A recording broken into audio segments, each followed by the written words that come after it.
Hello and welcome back. Today on this episode, we are going to talk about how you can start to reinvent yourself. Stop letting other people get you down.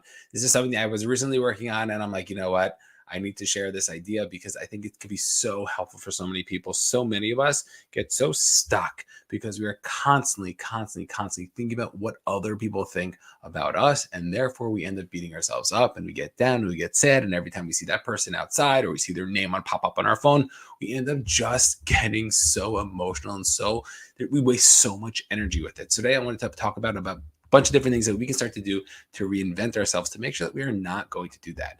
And what's interesting when it comes to other people is that I think for a lot of people, especially the people who are constantly get so emotional about these things, when people see or say or do something, and if you don't know anything that I'm talking about, then I don't know if it's going to be relevant to you, but I think there are a lot of people out there who can relate. What's interesting is that we have so much hope that people are going to be able to show up the way that we expect them to show up. And we have so much hope that people can really make amends and to do things and to change things.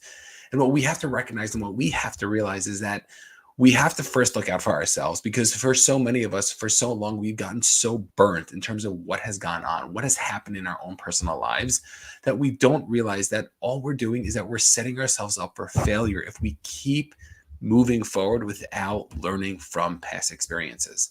And what I mean by that is that I think at our first and originally, we have to show up and we have to trust people and we have to give people an opportunity and we have to have that communication with them. But what that also means is that after a certain amount of time, after there is something that's going on and we see that this pattern keeps popping up, we have to start to take advantage of our own lives and to say, hey, you know what? Maybe for me, this is not the healthiest thing. And I think when we're younger, this happens in our friendships. We have certain expectations that people, maybe our friends, are going to be on our side, and then they end up turning in front of the cool kids. Or maybe as we're growing up and we have more relationships in our lives, and we keep hoping that somebody's going to change and they're going to get better and they're going to do certain things. And we really hope that they're going to change. They say they're going to do it, and they really want to work on it, and they really also believe they're going to do it, and yet for some reason they're not able to make it happen. And what we have to realize is that if we want to be able to make this shift, if we want to be able to take advantage of this, then we have to be the ones to take advantage, and we have to be the ones to make things happen. Because unfortunately, as much as people want to change, there are a lot of people who can't change, or there are a lot of people who are not at the step yet of changing. And for certain people, I know for me personally, I've waited years or months for people because they said they were going to change and they haven't changed. And what we have to realize is that that's okay, but we're not going to waste our lives. We're not going to hold our lives back just so this person can make the change. And I know it's hard to hear it. I know we don't want to hear it. But if we can start to recognize that and start to see that, that could be something that could really start to shift, because we all have expectations.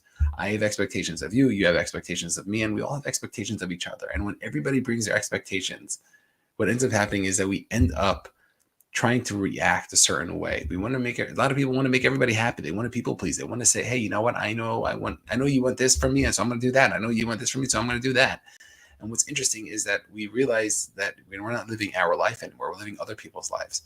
And what's also interesting is that we have to realize that it might not be in their best interest either. And if we can start to recognize that, if we can start to see that, that could be something that could start to shift and start to change. And I'm talking to my people-pleasing friends out there. So if you are a people pleaser and you are out there, I hear you. I'm still working on not being a people pleaser. I hate when people are upset at me. I love being nice to people. I love saying yes to do things to other people. And one of the things I've been working on for the past, decade, is saying no to people. And it's hard for me and it's not natural. But guess what? I'm doing it. I'm saying no. I'm doing things that I want to be doing. And guess what? I'm able to focus. I'm able to make the impact that I know I can and should be making.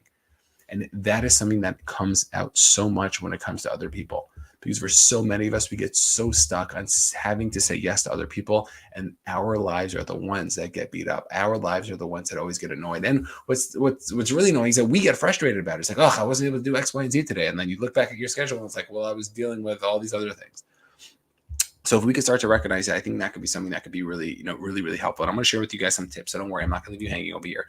But understanding that if we have this ability to be able to move forward and to really take advantage, then we can start to really shape our lives and to really start to recreate ourselves. Because for so many of us, we are living a life that might not be our ideal life, but it's living a life that's not for us necessarily. And I'm not saying this in a selfish way, because I think at the end of the day, I think the point of life is to give, is to do for others, is to serve other people. But to understand that, hey, you know what? If I'm not able to do the service that I believe is the most helpful, because a lot of times we're just getting taken advantage of, and it's nobody's fault, by the way. Parenthetically, like, it's not our fault because we grew up this way. It's not their fault because at the end of the day, we're the one who's saying yes. It's nobody's fault. We're not pointing fingers over here, but what we have to be realistic about is that if we want to change, if we want to do things differently, then if we want to make the impact we want to be making, then we have to be able to do what it is that we need to be doing. And if you only have 24 hours in the day and you're sleeping for 7 or 8 of them or 6 of them, whatever it is that you're going to be sleeping for, maybe 10 of them, we realize that, you know what, there's only so much time that we can allocate to certain things. And if we're doing something for everybody else, then guess what? We're not doing it for ourselves. And that's something that we really have to take to heart, and something that we really have to start to do in order to change, to allow ourselves to do the stuff that we want. And it doesn't mean we have to say no to everything, but the majority of the things that people get asked to do is we might have to say no to. And once we recognize that, once we see that, then we can start to shift and really make a difference.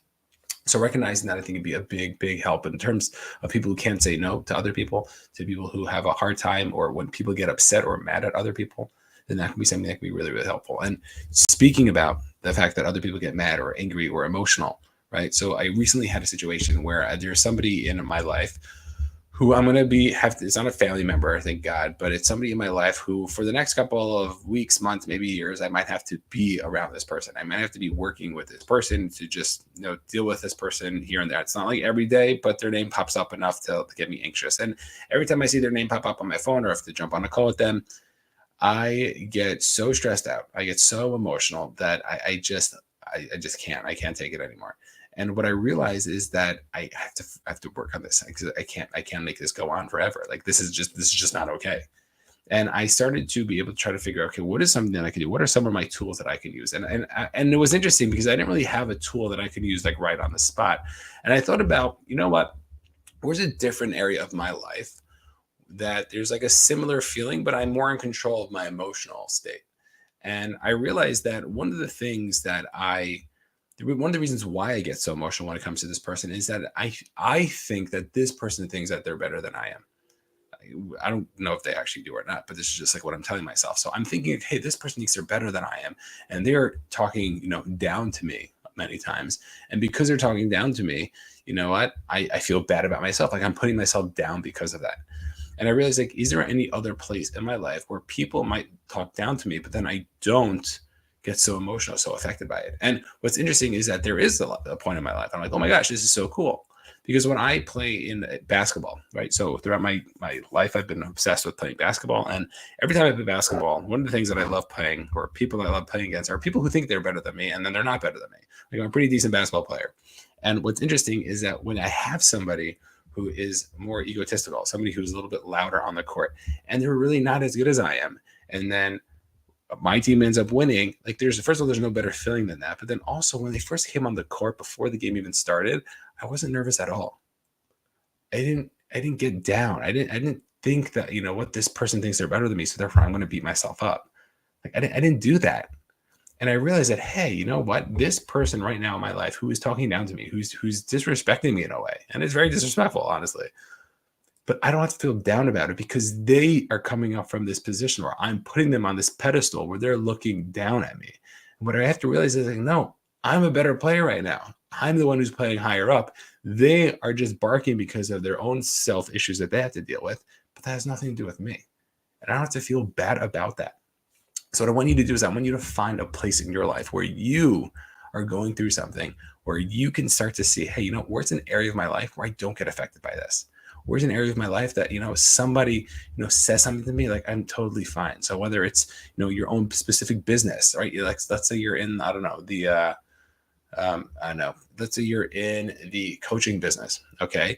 And somebody's talking down to you, and they're a coach, also, and they're like, oh my gosh, I can't believe you're doing this, or you're doing that. Like, you're not as good as this, or my techniques are better, or I'm a better coach than you, and all this stuff. So if we can start to recognize, hey, you know what? Like, if my son would tell me that he's a better coach than me, that I would laugh at him, because, like, he has no idea what he's talking about. So why can't I just have that perspective? I'm making something up in my mind anyway. So let me just make it up in a more positive sense, that I can actually start to protect myself. So when this person does say something to me, it's just like my son, my 5-year-old son, who's saying something to me. then all we have to do is just trick ourselves into doing it. And then guess what? We end up not really being so affected by it.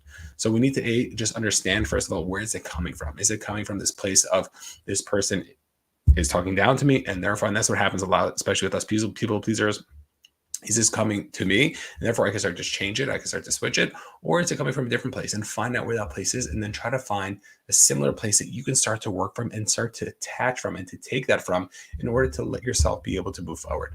Okay, another thing that we can start to do is we can start to detach ourselves from the perspective, from this emotional feeling. You see, when we do have an emotional reaction, there's a big word I'm about to talk about. It is a reaction to something, right? We are reacting to something that happened, something that was said, something that, a look that was given to us, something that was done.